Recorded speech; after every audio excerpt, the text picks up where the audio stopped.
بسم اللہ الرحمن الرحیم۔ دوستو السلام علیکم۔ دوستو آج کا ہمارا واقعہ وہ کون سا درخت ہے جو مسلمان کے مشابہ ہے؟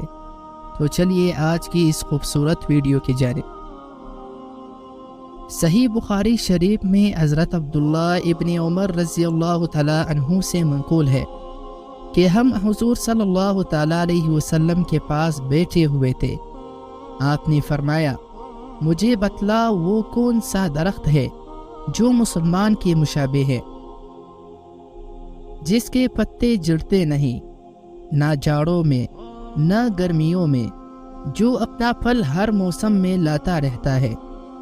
عبداللہ ابن عمر رضی اللہ تعالیٰ عنہ فرماتے ہیں کہ میرے دل میں آیا کہ کہہ دو کہ وہ درخت کھجور کا ہے، لیکن میں نے دیکھا کہ مجلس میں حضرت ابو بکر ہے، حضرت عمر رضی اللہ تعالیٰ عنہما ہے اور وہ خاموش ہے، تو میں بھی چپ رہا۔